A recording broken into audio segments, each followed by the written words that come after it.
My name is Megan Daraspini. I'm the Career Services Specialist here at Extension.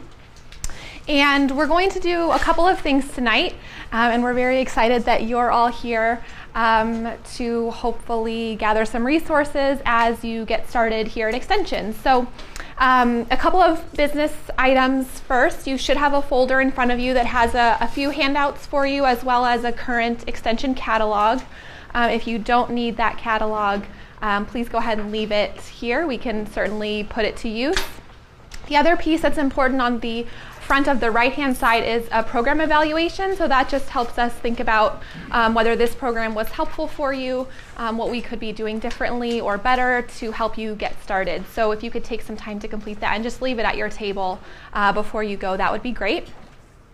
And the second piece of business is that you'll notice that there is a gentleman with a camera this evening filming our presentation. And so what that means is that if you do ask a question, please know that you will be recorded. I have a microphone to bring to you when you do ask that question. And to that end, it's also actually much easier for our program if you do save your questions until the very end. So we'll make sure to leave plenty of time for that.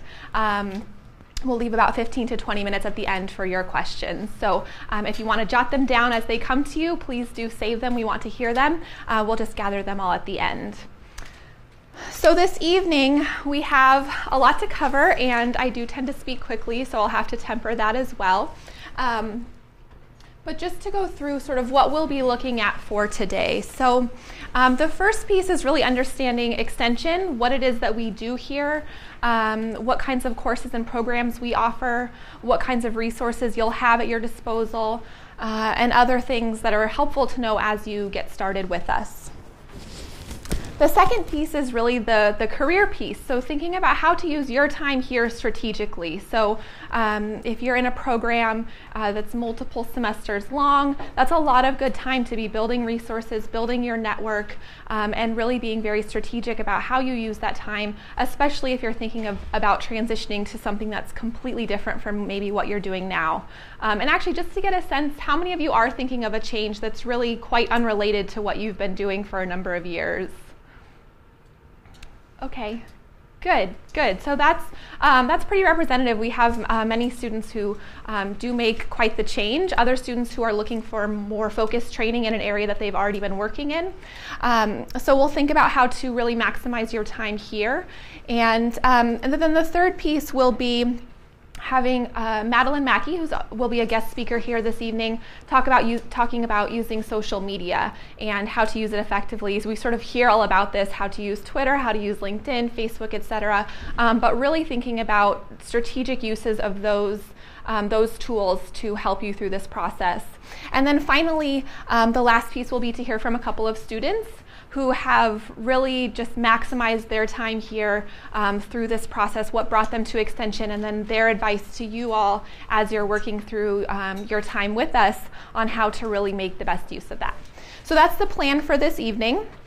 And we'll go ahead and jump right in. And once again, if you do have questions, if you can save those till the end, we will definitely gather those then once we are concluding. So Extension, just quickly what we do, we are the continuing education branch of campus, so we are very much tied to campus, but are a self-supporting unit. We offer professional development courses as well as personal enrichment, so somebody might be taking an introduction to business course, other people might be taking a fundamentals of wine studies. It really runs the gamut.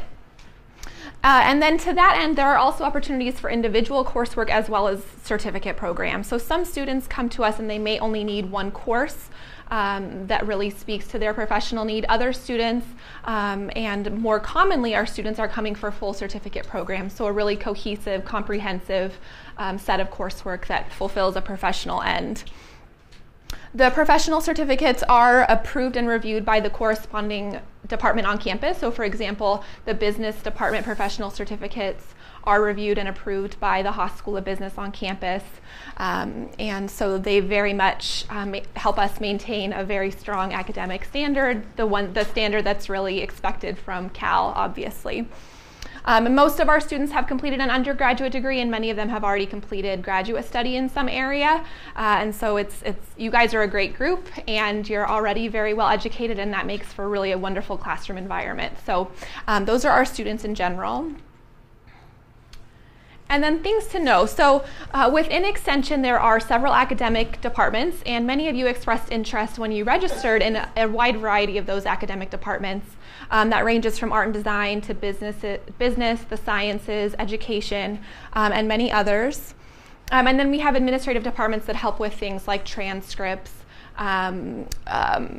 other records requests, those kinds of things, financial services if you need them. So that's sort of how we function. And though we are tied to campus, we are a self-supporting unit.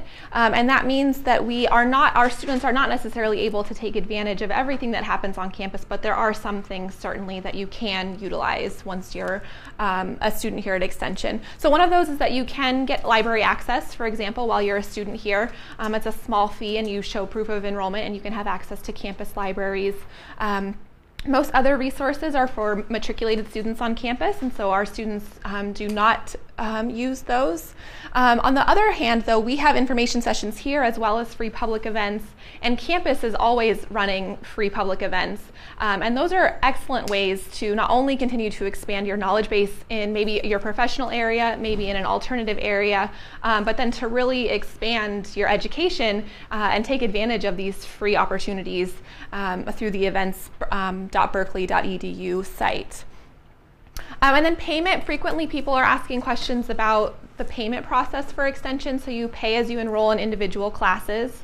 Like a certificate page might say the overall certificate is $5,000. You would pay as you enroll in each individual class. We don't offer financial aid because we are entirely fee supported, though we do allow students to qualify for some small private loans. And there's information about that on our website if you're interested.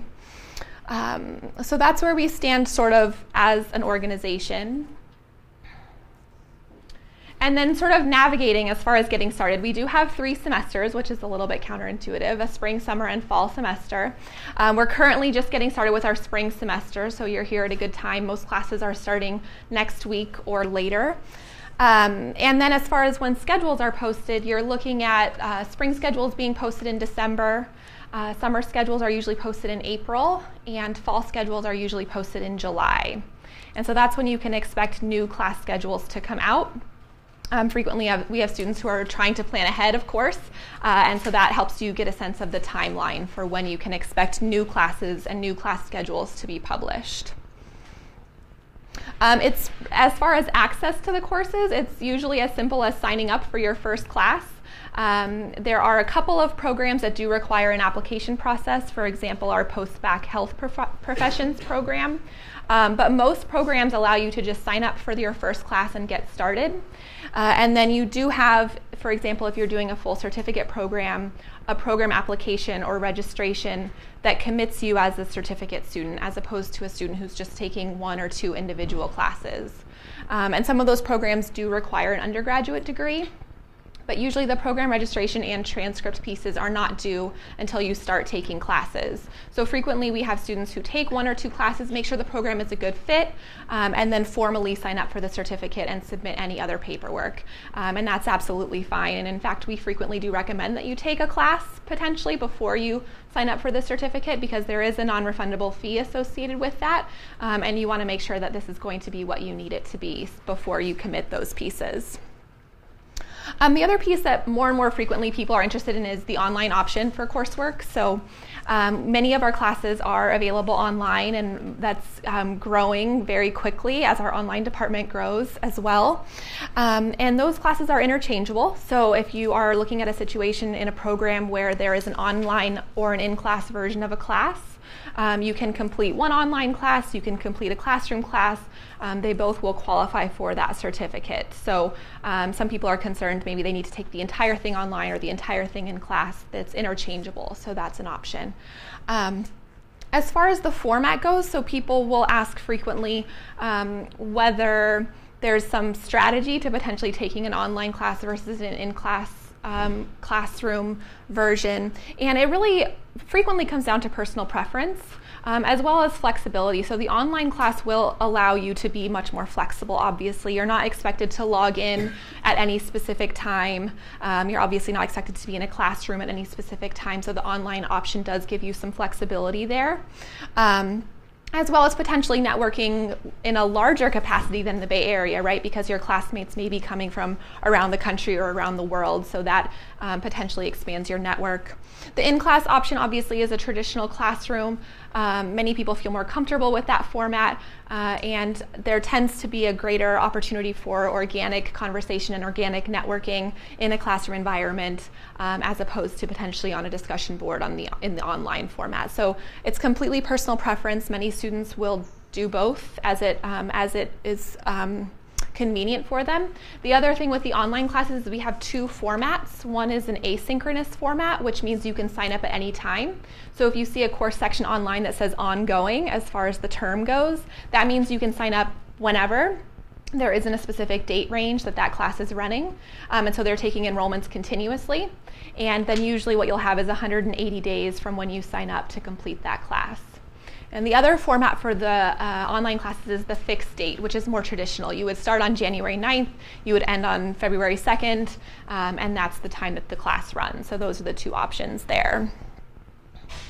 And then as far as creating your schedule, there's a lot of flexibility there too, obviously depending on when the classes are being offered. Students ask frequently about course sequence, and if there's any recommended course sequence, it will be on the certificate page on the website. The other piece that people ask about is how many classes they can or should take at one time.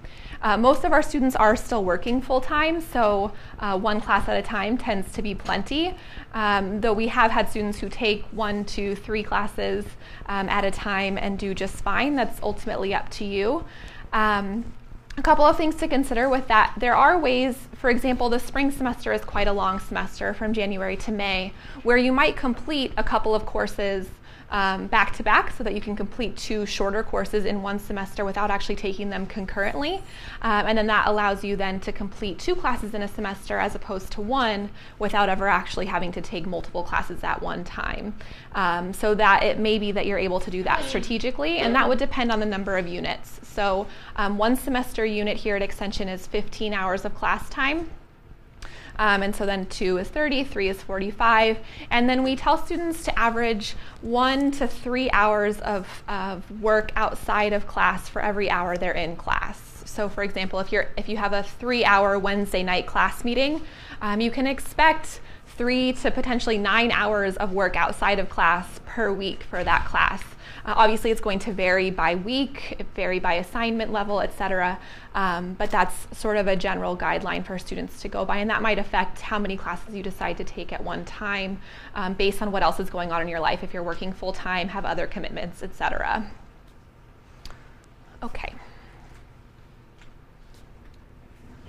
So as far as what we have here available for you at Extension, there are a couple of resources that I want to draw your attention to, as well as some policies that you'll want to just make sure to review before you do start signing up for classes.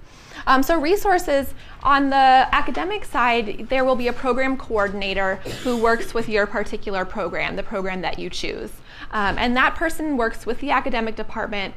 They work with the instructors to do the scheduling and to frequently help design new courses, get new courses approved, really are in touch with the content of the class, and help answer student questions about that particular program. And that person is very much going to be your frontline academic contact. So it's important for you to make sure that you know who that is. What I've provided in your folders is a document that has the general contact information for the academic departments. Sometimes by program, it depends on the department. Some departments have just one general contact for all programs. Other departments have specific contacts depending on the area of study. And so if you haven't already, reach out to that department and potentially introduce yourself and make the contact there for the academic program coordinator. You'll probably be hearing from them anyway, whether or not you facilitate that introduction. But that way you know who that person is and know who they are from the start so that you know that you have the academic resource there. Our student affairs specialist is actually a newer role for Extension, and her name is Sarah Van Nostrand, and there's a flyer in your handout as well that references Sarah's role. She is very much a student advocate. She works with student conduct cases, with mental health and wellness concerns, and so she's very much a resource for you if you find yourself needing additional, potentially emotional support, academic support possibly, but there's some information there in your folder about what Sarah might help you with.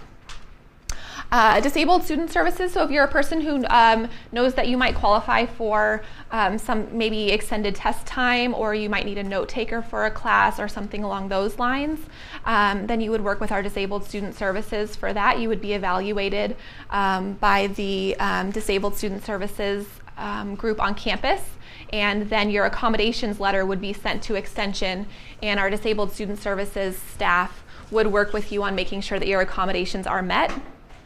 So that's absolutely something to keep in mind if you think that does apply to you.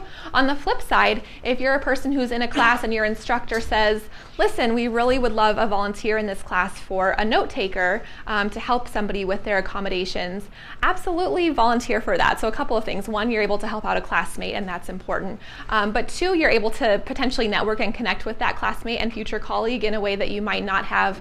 And certainly it could potentially be a good resume builder for you as well, that you've been supporting your program in that way. So think about that if that does come about.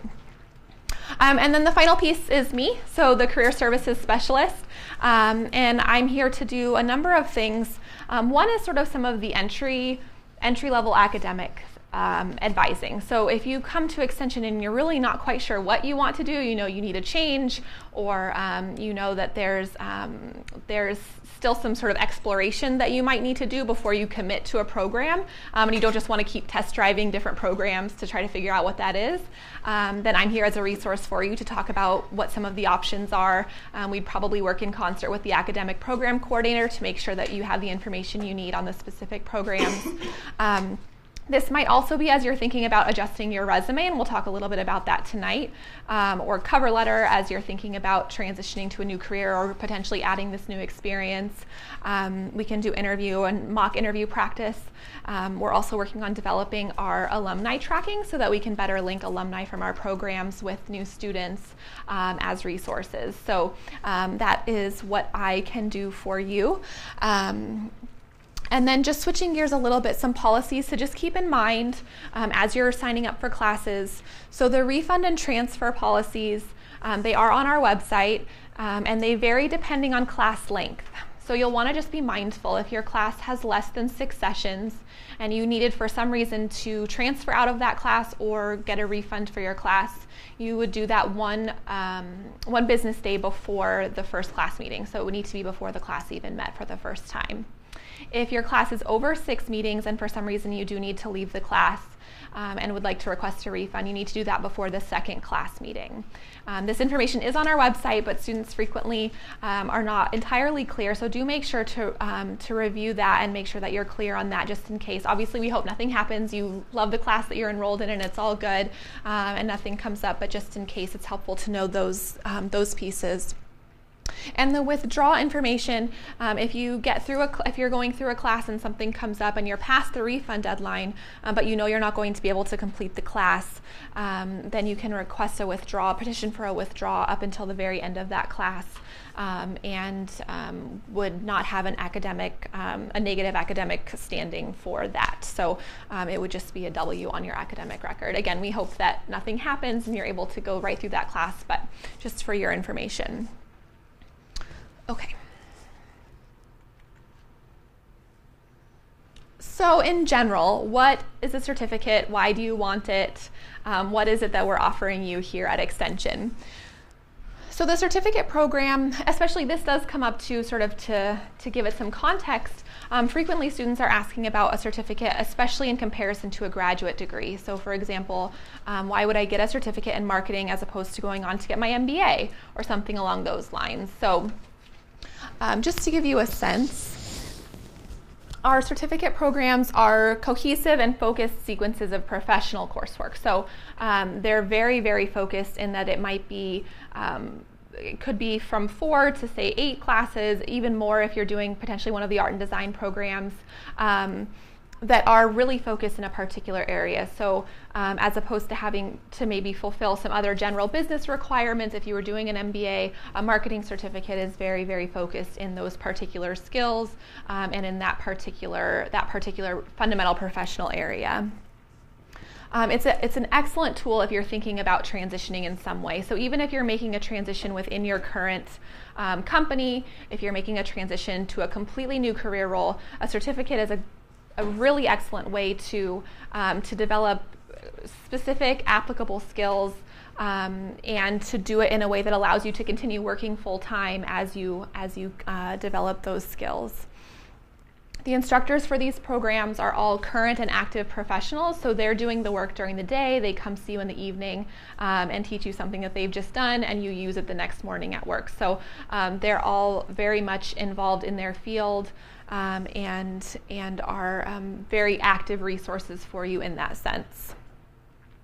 The other thing is very, very practical in that it's much easier to access a certificate. So our programs allow you to really sign up at any time. As I mentioned, the Post-Bac Health Professions program does require an application, but most of the rest of the programs allow you to sign up for a class if it's available, and if there aren't any prerequisites that you haven't met, you can sign right up and get going. And frequently, especially in a long semester like the spring, we have classes starting January, February, March, even into April, depending on the length. So there's a lot of flexibility there. And it also allows you some flexibility on the time frame as well, in that you could potentially take one class a semester, you might take 2 or 3. If one semester you needed to take off because you had something going on with work or something like that, then you just don't sign up for a class that semester and we see you again the next semester. Each program does generally have a timeline when the program needs to be completed, so you'll want to read that carefully on their website or on the web page. But for the most part, there's a lot of flexibility. And then, of course, the cost piece. So a certificate is much more cost effective. You pay as you enroll in individual classes, so that allows you to then sort of pace yourself as far as the payment goes. And then you might have noticed, if you've done some reviewing of our website, that we have what are called professional certificates, as well as specialized programs of study. So just quickly, professional certificate, those are the ones that are approved and reviewed by the corresponding department on campus and have advisory boards that are working to make sure that that content is updated. And they tend to be a little bit longer, so it tends to be more units. The specialized program of study ends up being a much more focused area. So for example, if you were taking a certificate in marketing, there might be a professional sequence in something that's much more targeted within that field. So even drilling down further. And also tends to not function so much on its own. It might be sort of in concert with something else that you've already studied or with a larger certificate program. And those do tend to be shorter, so that tends to be fewer units. For both programs, when you complete a certificate, you do receive a certificate that has our seal and the signature either of the program or the department director or the dean, and that's a great piece to have hanging up on that wall when the time comes. For individual courses, you would certainly receive a letter grade and could get a transcript, but the certificate is for once you complete that actual sequence of courses, and of course you've actually registered for that certificate. And then as far as choosing a program, just out of curiosity, how many of you are still sort of unsure which of our programs might be the right one for you? Okay, so a few, yeah, and many of you may have already at least narrowed it down to 1, maybe 2.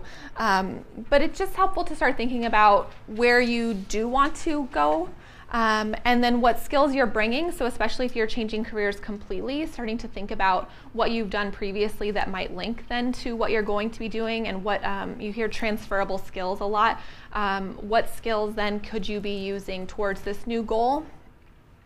And then to that end, what skills you'll need to develop, and what skills you want to develop, and then what skills you'll need to develop for your particular position. So a lot of that will require some research, and one of the documents that you have in your folder are some research tools that sort of help you think about professional areas, specific professional careers. So if you already know this is the job title that you want to have, how to gather more information about what that entails, what those skills are. Resources like ONET and the Bureau of Labor Statistics, those sites are particularly helpful in really outlining skills that are necessary, knowledge that's necessary. It links frequently to some of the, like Myers-Briggs or self-directed search, some of these popular personal assessments, because they link to knowledge, skills, abilities, those types of things that are required for a particular field. They also link to similar fields. So if these are skills that are of interest to you, these are some other professions that really might be a good fit. The other thing that I like about ONET, and we'll talk a little bit more about this, is that they link to who you need to know, so professional organizations that are working in this particular field, and we'll talk about how to be very strategic about your connection with those organizations. And again, if these are conversations that you want to have because you're not sure, that's a resource that I can absolutely provide for you. And again, we might do that in concert with the academic program coordinator to really think about which program might be a good fit.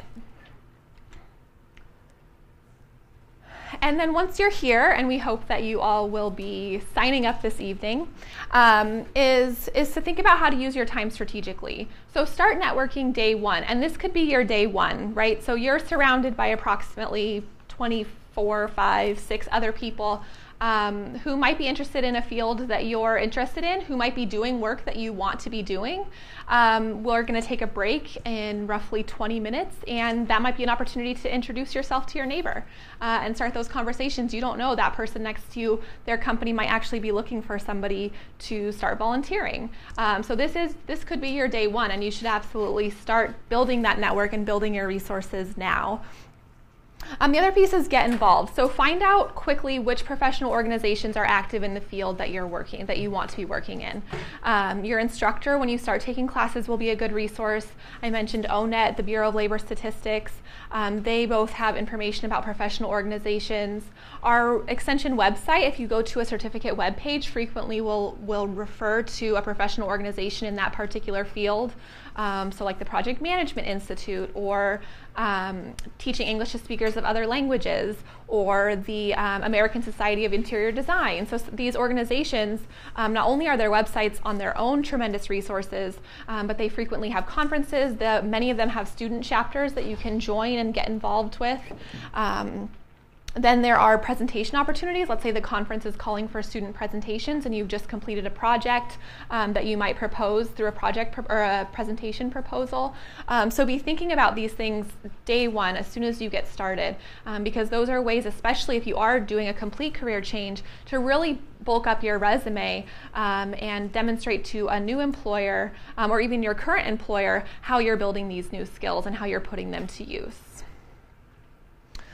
So to that end, build your resume and professional portfolio as you go. So start gathering this information right now. A professional portfolio, for those of you that aren't as familiar, you think of a portfolio usually with the arts generally, that an artist, say, would bring a portfolio of his or her work.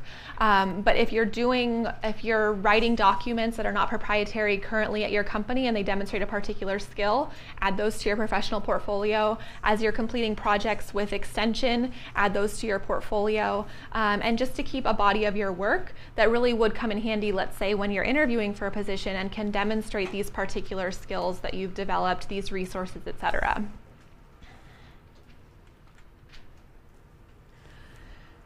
And then frequently, as students especially are considering a career change, there's some concern about what the heck to do with a resume. So, for example, if you've been doing something for 20 years and now are shifting, even in a small way, you may need to be highlighting different skills, and that can be a challenge because maybe your specific position as a marketing manager doesn't actually demonstrate how you're going to be a good English teacher or something like that. And so thinking about how we pull skills out from those pieces and really make those things applicable. So the important piece actually is to start with why this change and why now. And that may not appear on your resume or ever on a piece of paper, but just so that you're mindful of what about your current circumstances brought this need about, what brought you to us tonight and might bring you to a future program with us, and why that's happening now. Just to be mindful of that, because that can be really helpful. And some people do find a way to include that on their resume in some way to reference their shift, their career shift. And so that's important to just generally know about yourself, and then you may be able to put it to use. And then of course, I'll say skills approximately 20 more times tonight. But thinking about the skills that you're using currently that can transfer to whatever the new position may be. It may be a slight shift, it may be a complete change. What skills are you using that are transferable? So let's say the marketing manager who wants to become a teacher. Well, that marketing manager ran trainings frequently for his unit, and that marketing manager has great communication skills. That marketing manager also let's say has a project management background, and so thinking about how they might apply that to a role as an educator. So thinking about these things that you might already do that really do translate to what you're going to be doing. And there are a couple of examples of resumes in your folders, which are all slightly different in the way that they choose to sort of highlight those skills. The other piece that then leads into is how you structure your resume. So most people think about the reverse chronological format. That's pretty standard. But especially with a career change, you might lean more towards a functional format, which is really highlighting skills, and the actual list of your profession, your professional positions might be very short. It might be just a quick one line if, say, it wasn't something that is explicitly linked to what you're going to be doing now. The bulk of it might be, these are the skills that I have demonstrated. These are some of the challenges I face and how I've resolved them, as long as they are linked to what you're planning on doing.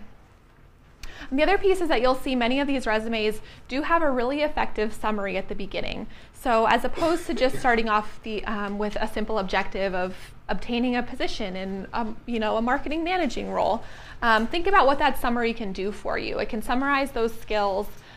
Some people do use it to explicitly articulate that they're making a career shift and looking to express these skills in a new area. But think about that, and also think about calling it something other than summary.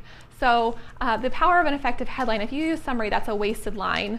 It might be that you say marketing professional and team manager, and then you highlight some of those things that you've done that fulfill that role.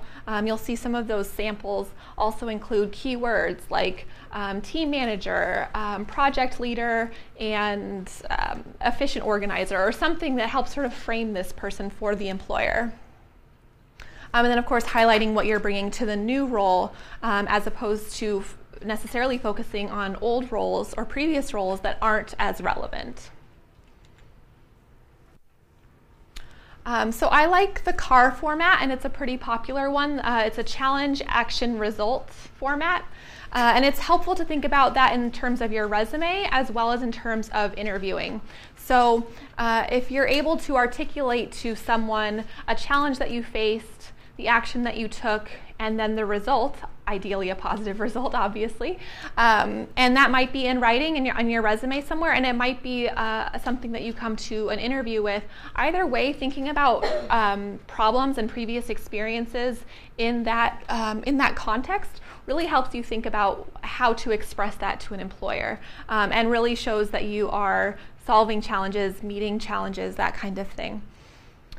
And then really it's tough because, especially if you've been in the workforce for a number of years or have had a number of positions that you're very proud of, and rightfully so, it is sometimes hard to really pare that resume down, especially if you're looking at something that might be a shift from what you've been doing. So really be honest with yourself, and this is sometimes where it helps to have a second pair of eyes. That might be my pair of eyes, it might be someone else's, to really ask yourself honestly, does this fit? What is my goal, and does this particular piece actually meet that goal? Because it may mean cutting out or significantly paring down a really good chunk of your professional career that meant a significant amount while it was happening, but may not necessarily be as focused in what you're doing now. So you might omit positions or significantly limit them. You might choose to list your education first. And so frequently what we find, especially because I think once we're out of college and have the first job, everybody thinks education must go last. It has to be at the bottom. All the professional experience needs to be above that. But if you're switching something and your most relevant professional experience is now our program, let's say, you should highlight that. Show the employer that you've completed this coursework, it's relevant, it's up to date, you've done these particular assignments in these particular areas, including expertise in X, Y, or Z, and really show that employer that this is relevant and recent experience. And so that might go first. And then grouping that relevant experience. So if you're looking for a position, say in marketing, and you've just completed our certificate in marketing, your relevant marketing experience might be the certificate and maybe a volunteer position that you had with your local library because they needed somebody to help market some of their public events. And so that might be your relevant experience, and obviously we would expand on that. And then additional professional experience might be some of the other things that you've done professionally that don't necessarily have the marketing component. And then just some general tips. So 1 page is best, 2 pages max. Don't go over 2 pages unless you're potentially applying for like a tenured professor position and have a number of publications, in which case, or I have presented at many conferences, that kind of thing, you might continue on to a 3rd page. It also sometimes applies to people who do research and have done extensive research in publishing, that kind of thing. They might have various articles, but that's part of the challenge, is really making sure that that's concise, especially if you think about an employer on average looking at a resume for about 30 seconds. What can they get in that 30 seconds? They may not even get to much of that 2nd page. So be thinking strategically about what you have first, because that may be what they see. I mentioned using meaningful headings. Volunteer positions count, so it doesn't matter if it was unpaid. If you're exercising the skills that the employer needs, then absolutely it should be included. In fact, one of the things that we'll talk a little bit about is the value of volunteering while you're completing a program with us. So I use a lot of education examples. That's my background. If you're switching over to the Teaching English program, a lot of public libraries have literacy programs where you can be volunteering, and you can do that even before you start taking classes with us. That's a resume builder. Absolutely, you're putting those skills to use. So think about that. Each position should be relatively brief depending on how you decide to structure your resume. Readability is key. Even just having somebody hold the piece of paper, even if they don't actually read it, having somebody hold the piece of paper, does it completely overwhelm them because the margins are 0.5 inches and the font is size 9 and it's too much because you tried to get it on that 1 page? Just think of it, have somebody else take a look. Think about how it's going to look to an employer. It needs to be accessible. Use keywords. So this is important for 2 reasons. One is that it shows that you speak the language. So especially if you're applying for something new, what does the job description say? What does the website for this particular company say? What have some of the press releases about this company said about what they're doing? Use some of these keywords that show that you know the language. The other piece is if your resume is going through a software that is reviewing resumes, they're looking for those keywords. So you need to make yourself more valuable for that position by using those keywords. Obviously, as they apply to you, don't throw in the keywords if they're not applicable. That would be what we call dishonest and would be a little bit of a concern. So obviously, if they do not apply, do not just add that keyword. But and then the final piece is be intentional. Whatever you do with this particular document, do it mindfully. So not just because you saw it on a sample, not because myself or anybody else has said that this is the way that it should be. There are some general guidelines, but really it needs to be a document that you're comfortable with. It's representing you. So make intentional choices about what you do with it. That's the key piece. And then as far as getting your job search started, so establish clear, realistic goals. If you're just getting started in something, perhaps the manager level in that particular field may not be where you can go. It might be if you have other management experience, but be thinking about that. And again, be intentional. Set those goals early.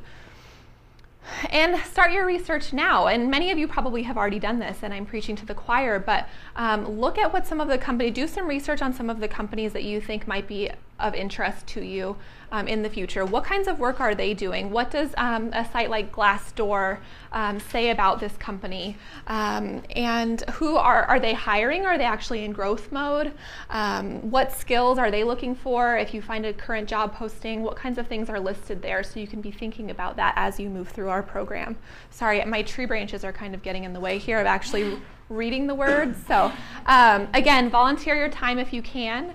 That's huge. Many places would love to have you help out without compensating you. So if that's a way to build your skills, you should absolutely take advantage. Again, use your classmates and instructors to start those conversations and find out what's available. And access your current network. So you all have friends and family, I hope, and they are all doing something with their time, I hope. And that something might be something that's of interest to you, or they might know someone who's doing something that's of interest to you. Access that network. What do they know and who do they know? This is a great, great place to begin finding these things out. One story that I actually like to tell, this wasn't actually a student who had this person in her network, but she happened to be in line at a restaurant, and the person in front of her had an accent that she recognized. She was Turkish, and she recognized that this person also had a similar accent, and she asked what part of Turkey they were from, and she was able to get an interview out of just talking. They were at a coffee shop. So just think about your network too. It may not be somebody that you know personally, but it might be somebody in front of you ordering coffee at Starbucks. So start those conversations early and think about where they might go. And then the information gathering piece. So again, many of you, because you're already here, have done some level of information gathering, and this might be redundant for you. I've included some resources here in your packet that talk about some of the helpful research tools that you might use to really be gathering information. Again, Glassdoor is one that I really like. Bureau of Labor Statistics and ONET are excellent as far as career fields. Be doing that now. And then also think about informational interviewing. So I love this tool, and it does make some people uncomfortable because it does require you to frequently introduce yourself to maybe somebody that you wouldn't speak to otherwise. But let's say you identify a company that you really would like to work for. This is a company that's doing work that you want to be doing. Give them a call. So write them a quick email. I'm really interested in this particular field. Is there somebody that might be willing to speak with me about the work that you do? The informational interview should never be about prospecting for a job. This is you gathering information, not pitching yourself. Ask them what they do. What do they like about what they do? What do they dislike? Sometimes these conversations do lead to something. Hey, I know of somebody else in another department that really could benefit from your skill set. Would you like to meet them? And that informational interview might turn into a continued contact. And again, you're building your knowledge base. So the more that you know about this field and the people that are working in it, the better. And then the sort of statistic of the 80% of positions are unposted. So if you think about the fact that only 20% of vacancies are online, and somebody's saying, well, I'm looking on Indeed all the time, and I'm always on Monster and some of these standard job sites, some of the smaller companies may not have even posted anything. It may not be available there. So it may require you to contact the company and say, listen, these are my skills. I've completed this program, or I am completing this program at UC Berkeley Extension. This is my background. Would you be interested in seeing a resume? And that is certainly more time consuming, but far more jobs, far more positions come out of that kind of contact than actually finding something, let's say, on Monster. And again, it is time consuming, and that's why it's helpful if we're looking at this as day one, as starting to build these connections and really be mindful about the people that you're speaking to in your classes and joining those professional organizations and all of that good stuff. So good evening. Good evening. My name's Madeline Mackey, and if you were to Google Madeline Mackey, you would find out that I am a published biochemistry researcher. So any of you that have read the paper on the intercalation of an H2-tap porphyrin with a 1AA, 2AA prime DNA molecule, that one was mine. You read that last week? Great reading. Then you would discover I have worked at 4 Tony Award-winning theaters, including our own Berkeley Repertory Theater right down the street. And then after that career, I decided I wanted to save the world, so I went to go work for the American Red Cross, and I became an officer. And then people kept asking, how in the world did you go from the lab to the stage to the C-suite? And I decided, hey, there's a business there. And I opened my own career coaching and training company, and I'm the chief career activator of Madeline Mackey and Associates, where I work with companies, corporations, when they're unfortunately having a reduction in workforce, and they need career services, and also I work with individual clients. So today we're going to kind of talk about the power of social media when it comes to your career. And with all the options out there, for social media, you've got Flickr, you got Google+, you got LinkedIn, you got Facebook, you got Twitter. There's probably one being created in somebody's garage right now that's going to come out and be the next big thing. Which one do you choose, and how do you use it with regards to your career? Now, everyone should have one of these handouts. Anybody need anyone? We've got extras. How do you pick which one is best? First, you have to kind of think like a recruiter and figure out, where is your audience? And are they on social media? And 94% of recruiters are using social media for hiring.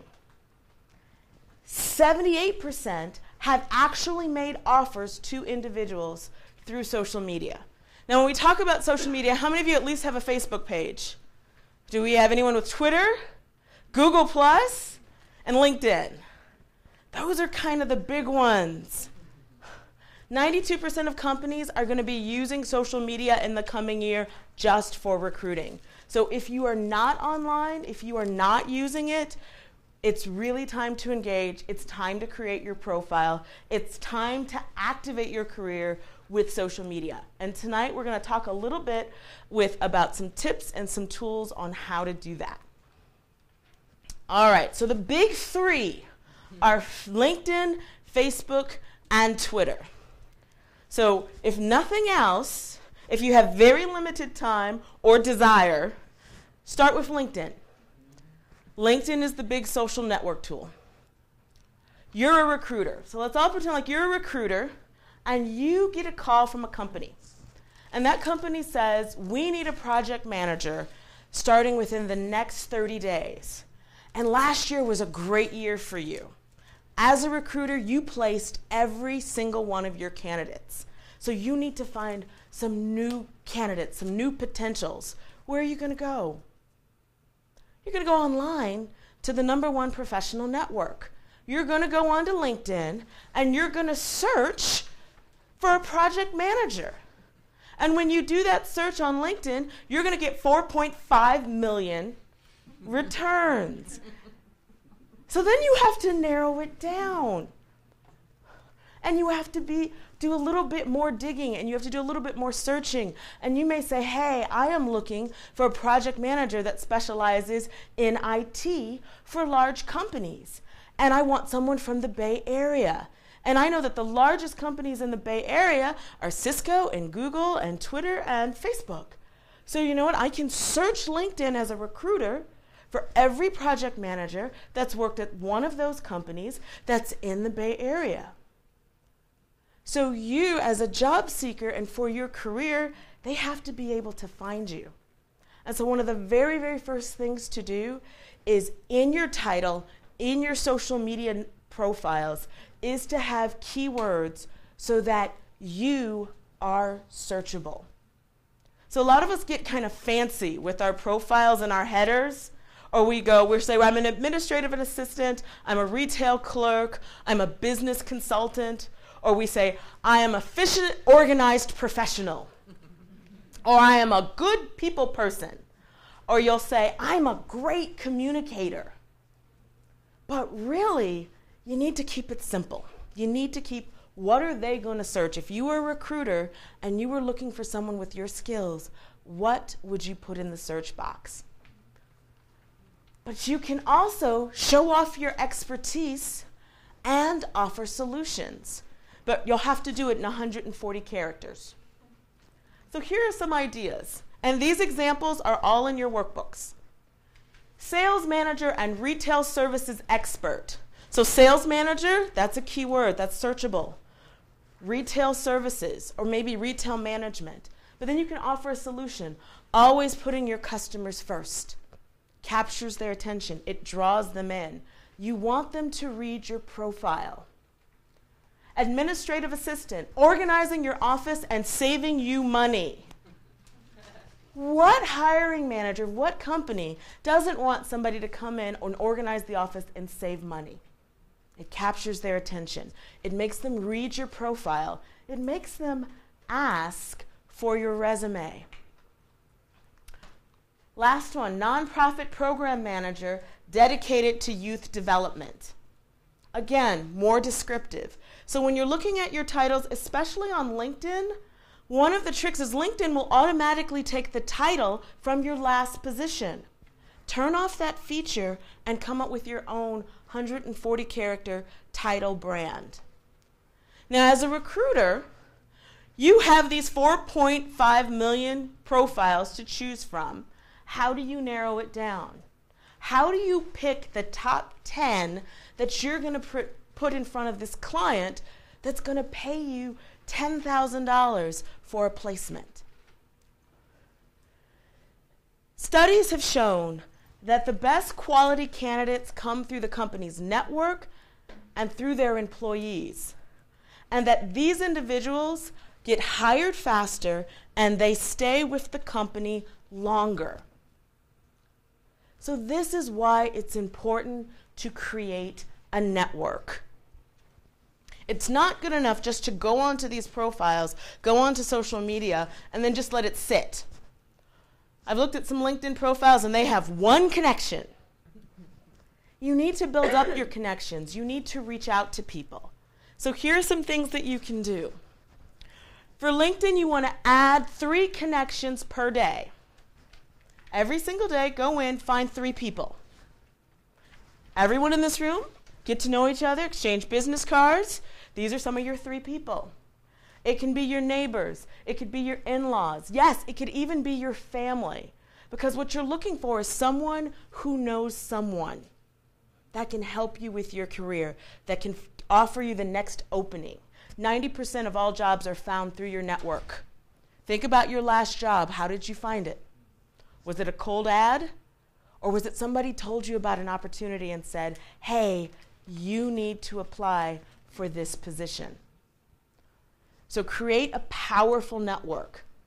You can follow the companies of interest. So you know what companies you want to work for. You're targeting them. All of these companies have social media profiles now. Follow them on Facebook and LinkedIn and Twitter. Follow their Google Plus pages. Follow them on Pinterest. And a lot of times, that's the very first place that they are going to post their openings. To post a job on monster.com, it cost $400 for one position for 1 month.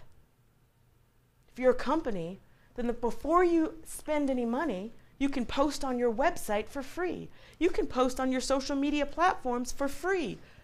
People that like your company are already following it in these areas. So follow the companies of interest. Join industry-related groups. So on LinkedIn, there's a bunch of groups for different project managers, business consultants, sales representatives. UC Berkeley has a LinkedIn group.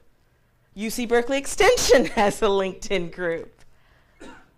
UC Berkeley Alumni has a LinkedIn group. Follow the LinkedIn groups. And here's the secret about LinkedIn groups.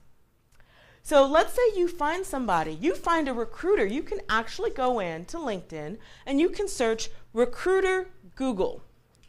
And it will show you all the recruiters that are at Google. But LinkedIn won't let you email them unless you're connected.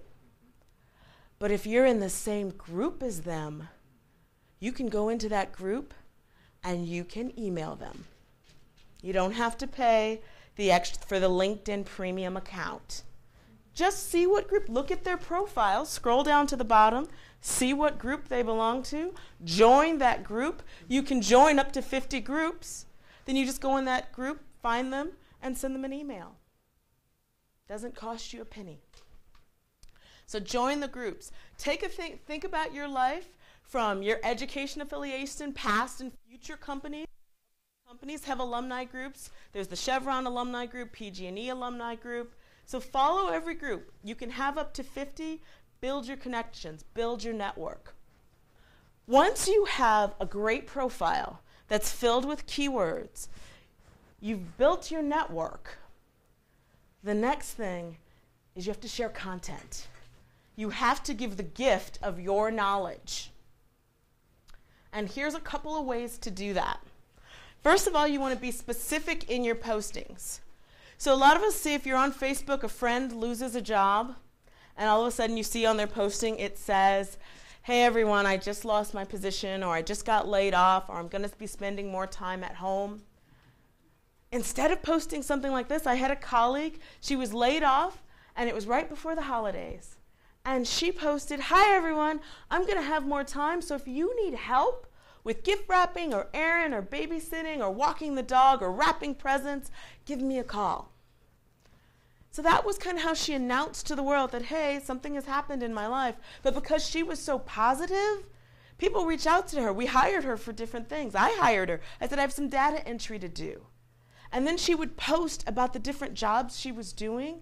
And all of a sudden, people started posting back to her saying, hey, I have a job for you. Hey, my company is hiring. And it was because she was engaged. And she was doing all of this on Facebook, not just LinkedIn. So you can post things like, I'm seeking a position with a great nonprofit. What is your favorite charity organization? When you're specific, people know how to answer the question. If you say, hey, I'm just looking for a job opening, let me know if you hear of anything. People are like, well, what? I don't know. Sure. But when you're specific, they're like, oh, yes, I know who's hiring an admin assistant. I know who needs a business consultant. I know who needs a resume writer. If you join me on LinkedIn, if you connect with me on LinkedIn, it'll say, receive a free career assessment. And I get more clients because every time I post, that little tagline comes up and people reach out. Share content and ask for input. So you find an interesting article. You say, here's an interesting article about how this affects our industry. Do you agree? People start commenting. They give feedback. They get to know you. They feel like after a while having a discussion on social media where you have better relationships with some of the people on social media that you have never met than the people you actually talk to sometimes. Share resources. If you find a checklist, a coach, a training video, go into those groups and share that. You could share this on Twitter, on Pinterest. If you find great resources, you can put pictures of them up. Does this work?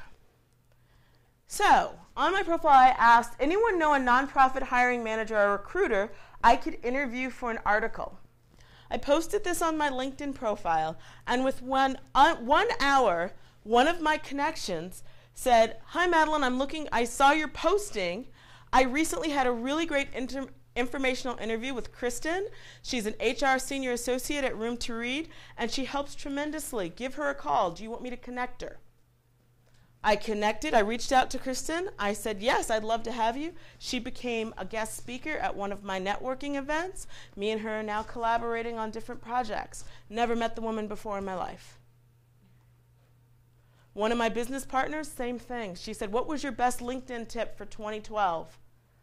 I posted adding video to LinkedIn profile. She said, Madeline, how do you do that? I wrote back and said, this is how I did it. She said, great. She reached out to connect with me. We went to have lunch. Now we're business partners. Never met her before in my life either. So there's a lot of great things you can do with social media, but what you really need to do is, number one, fill out your profile from beginning to end with keywords. Look at other people's LinkedIn profiles. See what words they're using. What descriptions do they have? What title do they use? What endorsements do they have? Then build your network a little bit each day. Everyone you meet, the next thing you should do after you go to a networking event, take those business cards, go home, and connect with them. And don't just use the LinkedIn, I'd like to add you to my professional network, generic email. Go ahead and say, we met at such and such event. I would really like to talk to you further. Or here's a great article. Share things with them.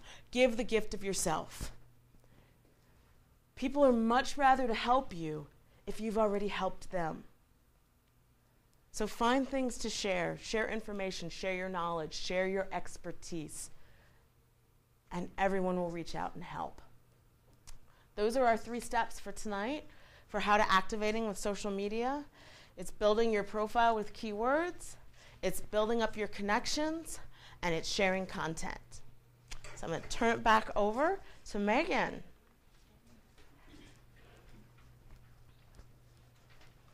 Let me get myself mic'd up again. So thank you so much, Madeline, for that. That was something that I specifically left out of my part of the presentation, right, so that Madeline could really cover some of that content for you. Okay, the next piece will be to hear from our students. So we are lucky enough to be joined by 2 students who have completed programs in education and business, respectively. And so we're going to start with Dennis Crawford, who's going to come up and speak about his experiences in our education programs. And I'm going to give Dennis a microphone that I will turn on by switching to on. Thank you so much, Dennis. You're welcome. Thank you for inviting me, and I'm glad to be here to share who I am and the journey that I've been on over the past 3 or 4 years. In 2010, my husband and I were driving to his sister's home up in Oregon, and we began to talk, what do you want to do when you retire? Well, I know I look really young, but I'm not. And retirement was coming up quickly. And so we began to dream. What are the things we like to do? What are our passions together and separately? And we both identified 2 passions. The first is travel. We both love to travel. We've been to Europe mostly, and we're open to going to parts of Asia, parts of Central America. Our second passion is teaching. Now, my husband is not a teacher, but he is an excellent teacher. He wasn't trained in education, but he does seminars and coaching, one-on-one, and that's one of his passions. I come from an education background as a Presbyterian minister, having education within that arena, and then also I went into real estate and was a realtor for 5 years, 10 years. And part of that experience is meeting with clients and helping them through the process, coaching them, teaching them about buying and selling a house. I loved it. That's what turned me on about that industry.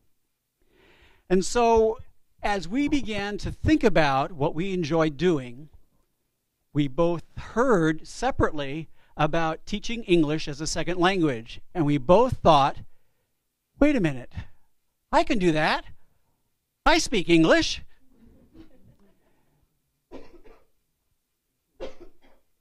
We began to look at the different opportunities to begin a journey of preparing to teach English as a second language, ESL. We looked at programs that offered one topic, for example, pronunciation, for a weekend, and that was the total course. We looked at programs that offered a 6-week spectrum, where in 6 weeks you would have all of the courses, including your teaching experience, your practicum. And then we saw Berkeley Extension. And we noticed that it took a while. In fact, it takes, I think it is 18 months to go through the whole program if you continue step by step aggressively. I had to step back and go, well, how best do I learn? How best do I assimilate new information? Even though I speak English, there's got to be more to it than just talking. And I realized that I process things more slowly. I need time for things to sink in. I need time to practice. And so I chose, and my husband chose, the extension for ESL. My first class was in October, and it was with Dr. West. And it began the journey. I was so excited. I was 62 years old then, and I retired. I began to get my Social Security. Part of that process of evaluating was, do I do an online course? Do I do an in-person course? And for me, what I need is the stimulation of a class. I need to be in the middle of a group of people being stimulated by a professor and by being stimulated by each other through discussion, through questioning, making mistakes, and learning. Through the process, I identified my passion within ESL, and that is pronunciation. The course I took with Ilse Duarte was dynamite for me. And from that point on, I began to focus on that and to spend specific time learning what it meant as far as using your mouth, your tongue, your teeth.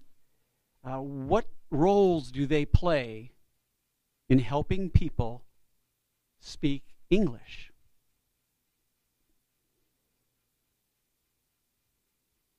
While I was in class, I started my own coaching program, or coaching business, I would say. And as an independent coacher, I'm able to develop opportunities within my schedule and a client, so to speak. The very first person I worked with was a Russian lady, and I worked with her for nearly 9 months. She had been in the country for 11 years, and she was basically a shut-in. Not because anything physical about herself, but she couldn't speak English. She had taken some ESL classes, but didn't practice. And so we began with numbers. We began with phone numbers. We began with her goal of wanting to be able to call the school where her son attended to make an appointment with the teacher. And so we began one-on-one, week after week, working on that skill. At the end of our 9 months, she didn't need me anymore. She did well. She was able to make doctor appointments and appointments with her son's teachers, and she was even able to go shopping and talk with the help there in the store. Going back to my retirement now. I'm retired, but my husband isn't. He's still working, probably for 3 more years. In the meantime, we both volunteer at adult ed courses for ESL. A couple times a week we go to a class and we sit in a class and we help one-on-one working with individual students. Very, very rewarding, I have found. Our long-range goal is in 3-4 years to spend 3 to 6 months at a time in Europe or other parts of the country coaching English as a second language. We're excited about it. It's our passion, and this is a good place to get started. Thank you. Great. Thank you so much, Dennis. So we'll definitely have time to ask questions of Dennis if you would like to follow up once we're concluding. Next, I'd like to introduce Jane Yu, who is a business student of ours. So we heard from a student in our education programs, and now Jane will switch our focus a little bit and talk about her experience in our with our financial planning program. So Jane, please come on up. We're still good. Yeah. All right, hi everyone. My name is Jane Yu, and when people ask me why I made a career change into financial planning, I always say to them, it took me, I'm 34 now, it took me 12 years to finally figure out what I want to do for the rest of my life. In terms of my career, first of all, I majored in chemistry, which is not relevant at all to my career. So if you are worried about what you studied in college is not going to, relate to your new career, don't worry about it. I've made the switch just fine. Then, so right after undergrad, I worked at Accenture, which is a IT consulting firm. That was boring. I just didn't care about implementing IT systems for big companies. It was a great company, but I just had zero passion for it. After that, I made a very big career change, actually, and went to the Social Security Administration in Chicago, which is where I'm from. Great. I loved working with clients one-on-one, but the culture of the government just sucked. I'm just going to put it out there. It's a place where seniority is rewarded over merit. And this just wasn't for me. So I did 2 years of that. Then I thought to myself, well, maybe business school makes sense. People seem to get an MBA when they don't know what they want to do with their lives and make more money, so I'll just do that. So I went to University of Chicago, which is a great school, and I loved the experience. But even after 2 years of an intense program, I still wasn't really sure what I wanted to do. And I also had the bad luck of graduating in 2009, which of course was a total disaster, especially as a student looking for a job. But I got lucky, and I went to Vanguard out in Philadelphia, of course one of the best mutual fund companies out there. And I was just bouncing around these different general management jobs. Again, didn't really feel connected to the work itself, but I did believe in the mission of the company very much, which was about providing investments to the general public, providing investment education. And it was the great thing about Vanguard was that was where I first learned about this type of financial advising called the RIA, the Registered Investment Advisor. So normally, I don't know how familiar you are with the whole financial advisor profession. My view of the profession was pretty dim, I have to be honest. I thought it was all about, going to a big firm like Merrill Lynch or UBS, these big brand names, making thousands of cold calls, hitting up your family aggressively, and just trying to sell products for a commission. And there are good people in that world, but that just wasn't for me. I didn't want to make thousands of cold calls. And it was at Vanguard where I learned that there were other routes to be an advisor, where you didn't have to work for commission. You were just paid, a straight salary. You're being paid a fee, basically. And so I thought to myself, wow, that sounds interesting. Now, so, I'm in Philly. Last spring, I made a pretty big, actually April 2012, so almost 2 years ago now, I made a pretty big gamble, and I quit my very good corporate job, and I moved out here to San Francisco without a job or an apartment. Vanguard was a good place. I didn't feel passionate about my specific role, but the company was excellent. However, the problem was I hated Philadelphia, hated it. So I took a big leap of faith. I bought a one-way ticket. I got rid of almost all my stuff, shipped 13 boxes. I brought 2 suitcases with me, and that was it. And I had about maybe 2 months worth of couches to crash on. That was about it. But it was fine. If I had to sleep under the Golden Gate Bridge, I did not care. I just wanted to be here. I had friends here. I always loved visiting. So that is how I, went from the East Coast and came out here, and it's been great. Now, since I was here without a job, I thought to myself, well, maybe this is the time to actually, make the switch into financial planning, this new career I had discovered while at Vanguard. And I agreed with everything that Madeline said in her presentation. It really is all about just networking, mining the connections that you've got on LinkedIn, thinking about friends or friends of friends who are in the career that you want to pursue. So I didn't, I knew, of course, friends from undergrad and graduate school who were out here, but none of them were in financial planning. It's kind of a niche profession. So I got very lucky with the housing, and I have a roommate and live in Soma, so that worked out very well, in case you were wondering, in San Francisco.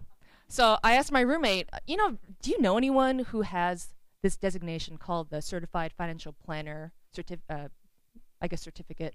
The CFP is a common professional, accreditation in our profession. And he said, oh, that's funny. I have 2 friends from my running club who are in the field, so you should talk to them. And that's how I got started. And then speaking with them, they told me about this industry group called the Financial Planning Association. I joined that right away. Very luckily, the Financial Planning Association was having a huge conference maybe 6 weeks after I arrived. So I signed up and just went. I knew those 2 friends of my roommate, and that was about it. So it was intimidating to be in this, humongous hotel with, I don't even know, probably 1,000 attendees, not really knowing anyone. But I mean, I was unemployed, so I had to, take the risk. I had some savings, but still, I couldn't afford to not work, right, for too long. So networking was very important. Speaking to people in the profession. I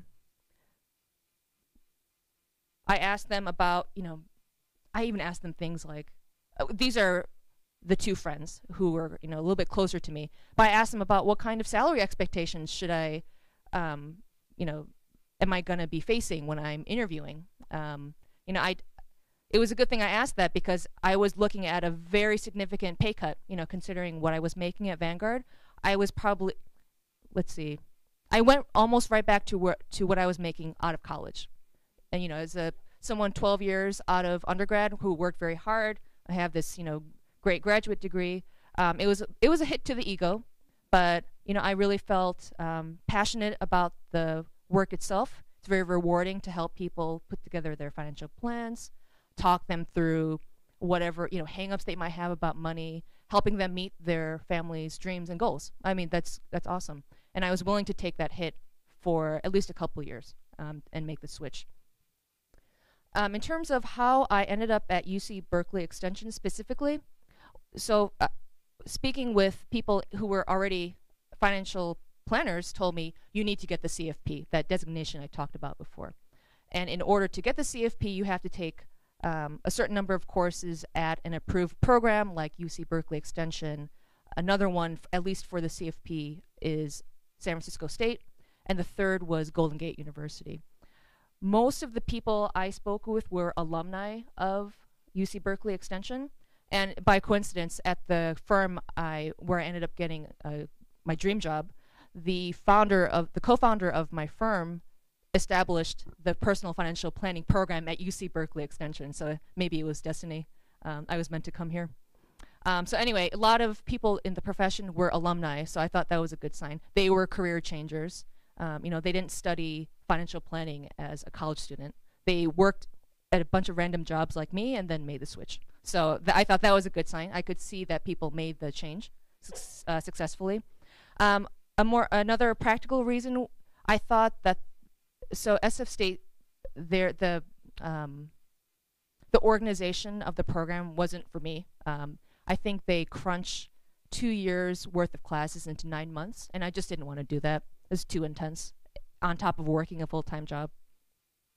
And then with Golden Gate University, they were significantly more expensive. I forget what the difference was, but I think it was more pricey because they offer a bachelor's degree. It's a baccalaureate program. And I already have 2 degrees, so I didn't care about paying extra. So I ended up at UC Berkeley Extension. The program has been wonderful in many ways. I totally agree with Dennis that having a live in-class format at least for me, is way more comfortable. Actually, there was one class I took in the personal financial planning program that was offered online. They gave you, I think, 6 months to complete it. And of course, I took the full 6 months because I didn't have a teacher keeping me honest, to do the homework, and it was boring just being by myself, staring at my laptop or at the textbook. So for me, I preferred live classroom over online, in case that's an option for you. What else? At least for the personal financial planning program itself, they have really nice events sponsored by the school.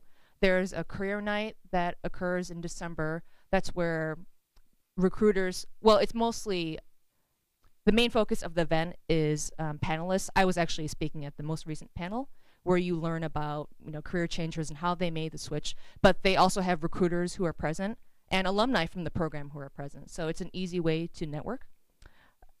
There's also an awards dinner every June, so that's yet another avenue for you to network with people in the profession. So if you're not sure if the program you're interested in has those types of events, it's probably worth asking. What else?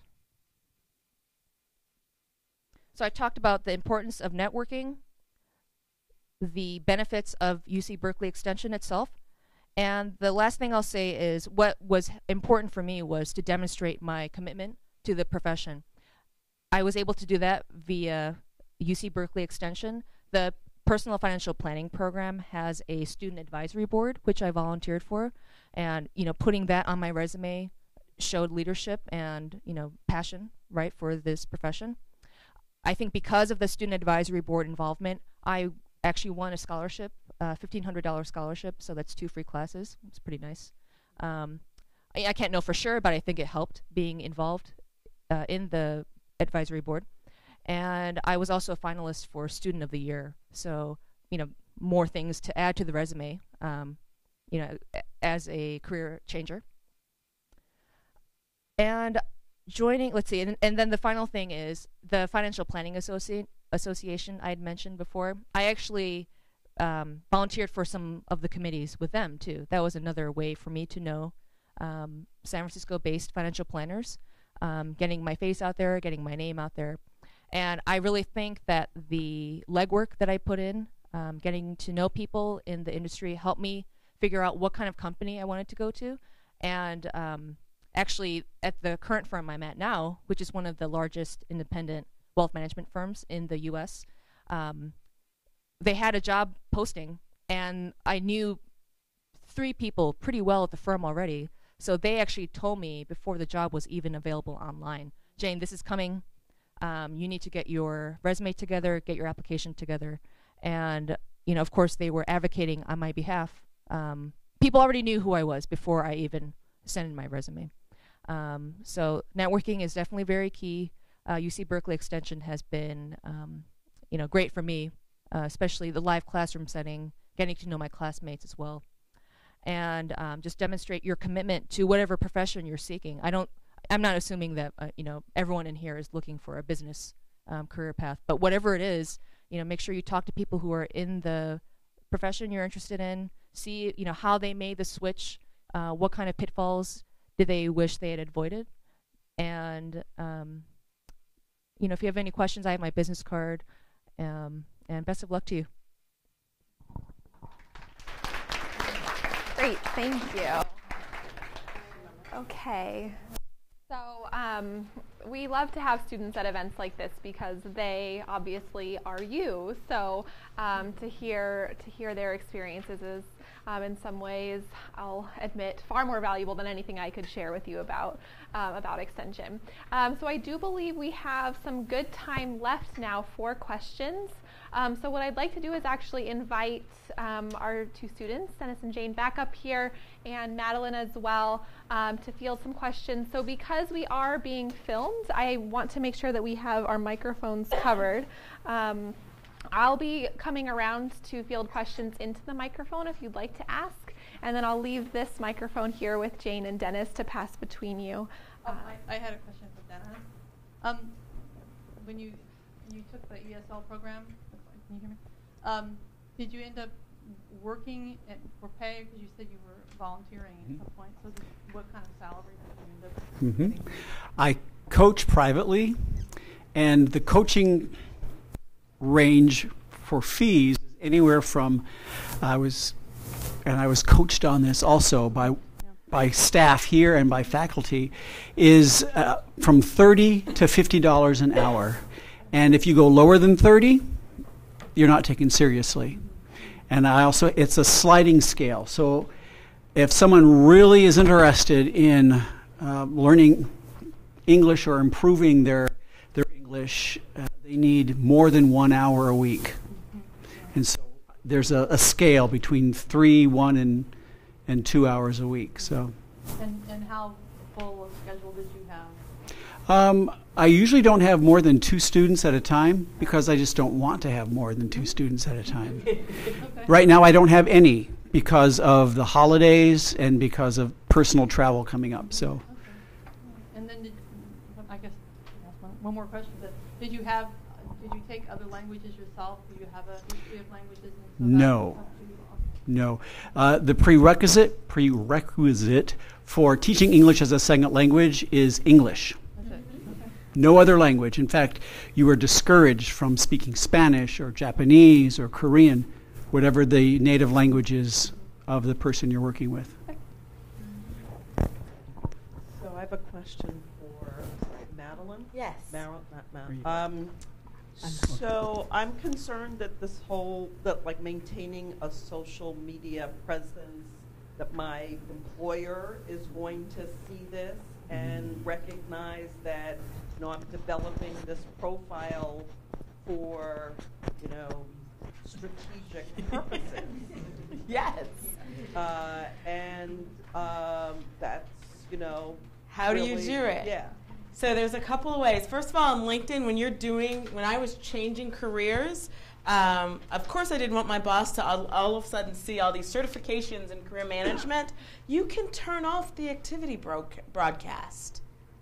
So you can turn it off and it's not put out there for the rest of the world when you're changing your profile. But then when you're sharing content, you can go into groups that are industry related and things like that, and you're just sharing content. So it actually helps your employer that you can say, hey, I'm sharing knowledge, I'm building our network, here are some resources I'm finding for our company. So you just kind of have to be professional about it and strategic about it and turn off those activity broadcasts. And it's in the settings feature. But I never had a problem. It was about 2 years before my boss finally found out about it.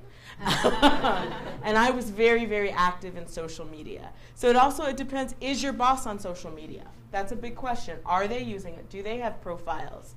And so then if they are, maybe that's a platform you want to avoid for a little bit. But it can be done, and it's all about the privacy settings. And then my second question is, because I find this whole thing obnoxious, what's the time commitment for maintaining this? I spend 5 minutes. So what's the time commitment for even developing 100 to 300 to 500 connections? It takes, you can go on LinkedIn is very helpful. A lot of the profiles are helpful, where if you look on your profile, right on the right-hand side, it'll say, do you know this person? Do you know this person? Do you know this person? And so, honestly, they automatically log you in. It takes me about 3 seconds to do the connect. And then the ones that I find at networking events, however long it takes you to write an email to them saying, it was nice to meet you, I'd look forward to staying in touch. So honestly, I spend no more than 5 minutes a day. I may post in 1 or 2 groups, connect with 2 or 3 people, and share an update.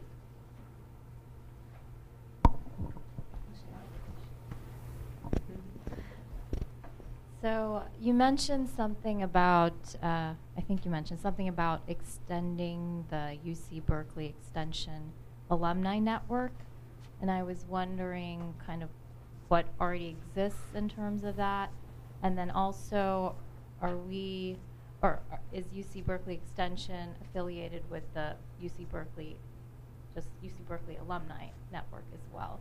Is there a connection there? Okay, so great question. So to the second question, no. So you are not affiliated with the campus alumni group. So that's completely separate. Unfortunately, you would not benefit as an extension alumni from the services that campus offers its alumni.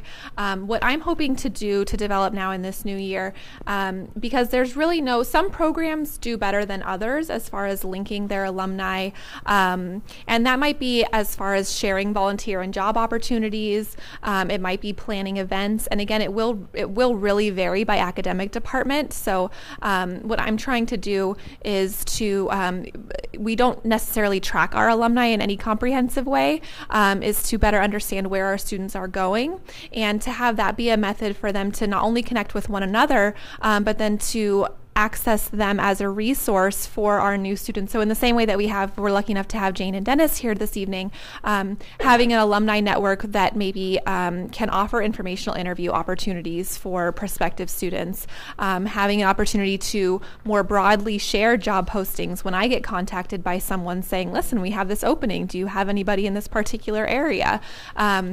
And so that's in process now, because it has never really existed in any comprehensive format for all of Extension, because each academic department might do it slightly differently.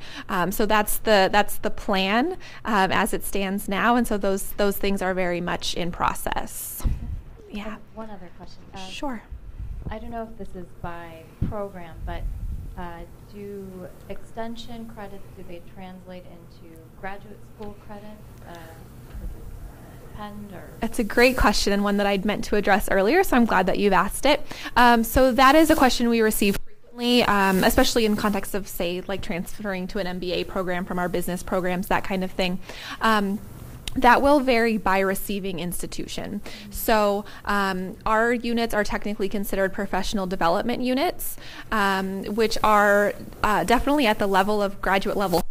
So academically, they are rigorous in that way, but they do not technically qualify as a graduate unit, and it is up to the receiving institution whether they take those units. So in some programs, for example, in education, and you can tell my references are frequently to education because that's where my background is, for example, our Teaching English as a Second Language program, we've made a point of partnering with both St. Mary's and USF for their graduate TESOL program, so that all 7 of courses do transfer to their master's degree program.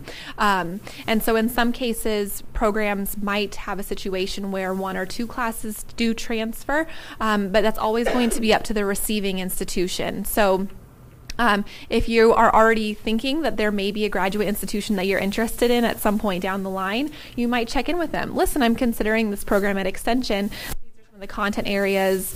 These are the classes for syllabi, and then they may be able to evaluate that. So it's at the discretion of the receiving institution. Yeah, it's a great question. So who do we have? So we'll come over here if we'd like to pass the mic.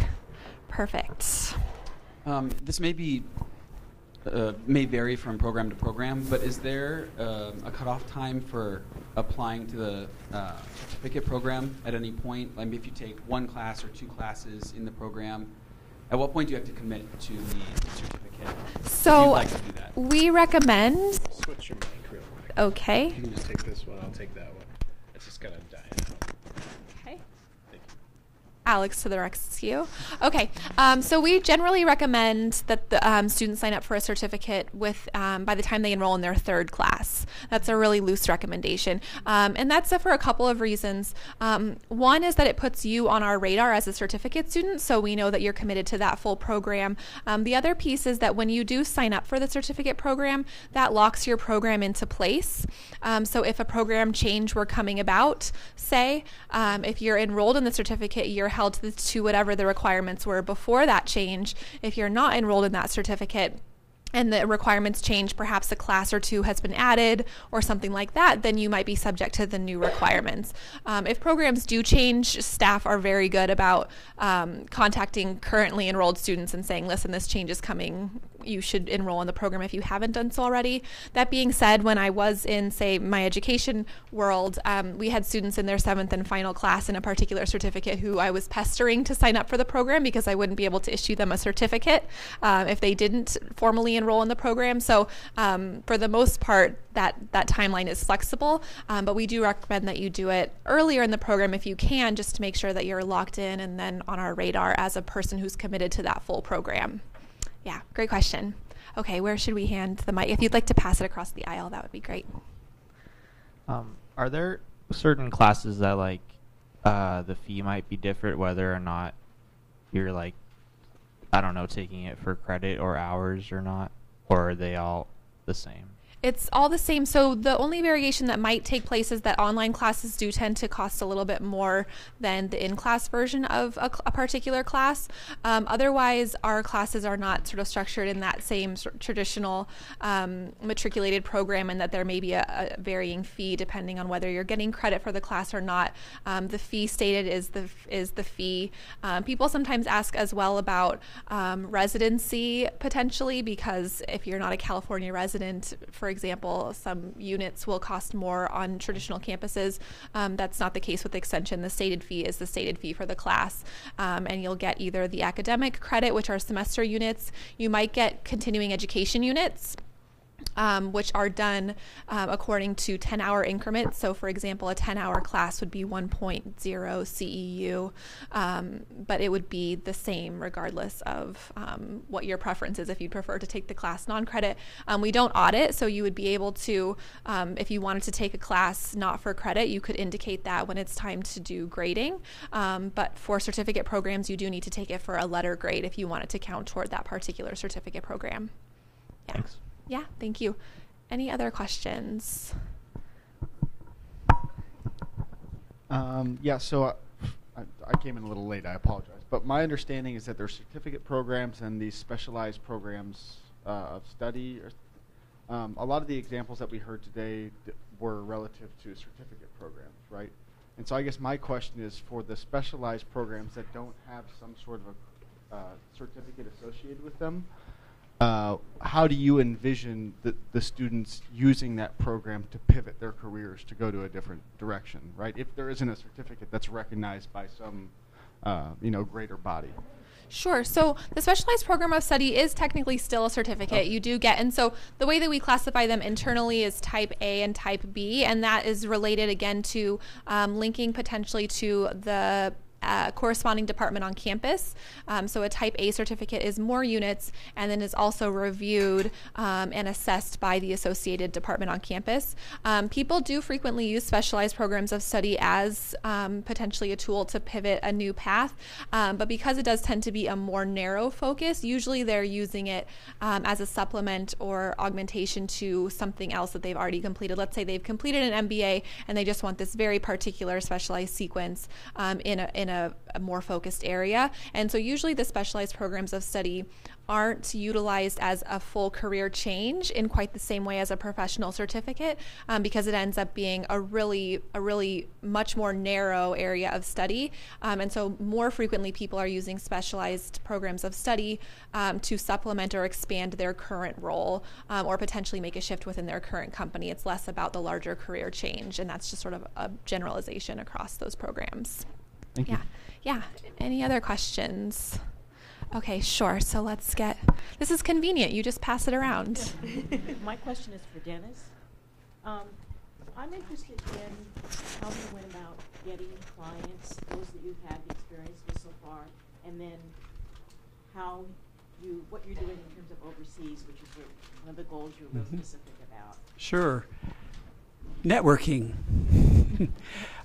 From previous acquaintances, I have some Russian friends who knew I was taking, that I was a part of this extension program and that it was with ESL. And she said, I have a friend who is interested in improving her English skills. Would you be willing to meet with her? So I met with her and found out what her goals were, and we began chipping away. Does that answer that question? Yeah, that answers that. Okay, so networking. I don't advertise anywhere. No, not that I'm aware of, except by people who know me and know what I do. Volunteering it keeps me in the midst of the practice of coaching in a broader sense, not only pronunciation, but grammar and writing and the whole larger picture of English. And plus, it's a way for me to give back to the community. I don't have to work. I've been blessed in that way, but I want to do things. I want to be able to give back to the community. So are you networking with other ESL professionals as well? Specifically? Informally, yes. With LinkedIn, no, not that I'm aware of. I'm linked in as ESL. And the people that I went through the process with, we're still in connection. We talk with each other. Every now and then we get together just to find out what's going on. And Overseas, how do you get jobs? yeah, that's my last. Yeah. Have you identified countries that you'd really be interested in, and is there a reason for that? Yes, probably the Germany, France, Italy, Switzerland, European Union countries primarily. Right now, it's my understanding that Asian countries are teaching English as a second language is a boom. As a gay man, going to certain parts of the world is not a good idea. And how do you find out? We get emails every now and then from Megan, but we're not ready yet. I'm not ready yet to go overseas. Right, I thought that's what you'd said, that you wanted to do that overseas. So, and there's a course that you can take on preparing for that. Okay. Right. Yeah. And that's part of the program too? Yes. It's an elective that you can take. Thank you. You bet.